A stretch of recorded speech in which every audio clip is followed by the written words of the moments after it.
ان کے یہ اتنا ابو بکر کا خاندان، اگر ہم آپ کو ان کا کسی وقت ان کا تاریخ سنائیں، یہ سب یہ خاندان ان کا بنی تیم جو تھا، یہ سب بہت مزدوروں کا خاندان تھا، یہ سب غلاموں اور کنیزوں کا خاندان تھا۔ صدیق اکبر کے متعلق قرآن گواہی دے رہا ہے کہ وہ مالدار تھے، اور جناب نبی کریم صلی اللہ علیہ وآلہ وسلم نے تصدیق فرمائی ہے اس فرمان کے ذریعے کہ جناب نبی کریم صلی اللہ علیہ وسلم نے فرمایا کہ کوئی ایسا نہیں جس کا احسان ہم نے دنیا کے اندر نہ چکا دیا ہو، لیکن صدیق واحد ہے جس کے احسان کا بدلہ صدیق کا رب دے گا۔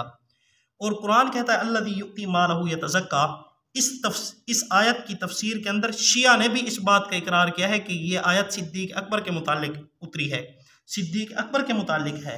اور آپ کو پتہ ہے کہنے والوں نے تو خدا کو بھی نہیں چھوڑا، اور یہ کہہ دیا لقد سمع اللہ قول الذین قالوا ان اللہ فقیر، کہ اللہ فقیر ہے۔ اب اگر کوئی بھونکنے والا صدیق کو بھونکتا ہے تو اس پر صدیق پر تو کوئی اثر نہیں پڑتا۔ وہ کسی کو ایک شوق چڑھا ہوا تھا مشہور ہونے کا، اس نے کہا جی میں مشہور ہونا چاہتا ہوں، کسی سے مشورہ کیا تو کیا کروں؟ مشورہ دینے والوں نے مشورہ دے دیا تم مسجد کے اندر پیشاب کر دے، آٹومیٹک مشہور ہو جائے گا۔ اور اس نے ایسا ہی کیا، مسجد کے اندر مشہور ہونے کے لیے پیشاب کر دیا، بعد میں سب طرف سے کیا ہے اس کو لان تان ہوتا رہا۔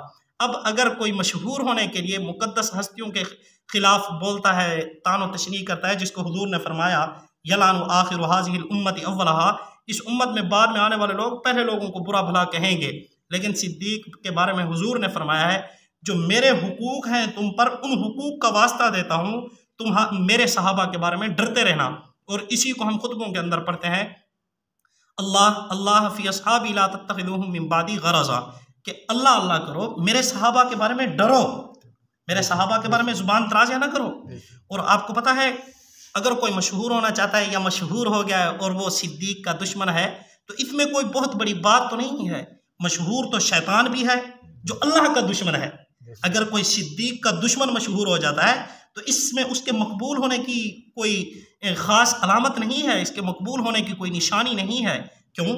اللہ کا دشمن اتنا مشہور ہے، مشرق والے بھی جانتے ہیں، مغرب والے بھی جانتے ہیں، شمال والے بھی جانتے ہیں، جنوب والے بھی جانتے ہیں۔ اصل یہ ہے کہ بندہ مشہور ہو جائے اور مقبول بھی ہو جائے، یہ در حقیقت کامیابی ہے۔ اللہ یہ کامیابی ہر ایک کو نصیب فرمائے۔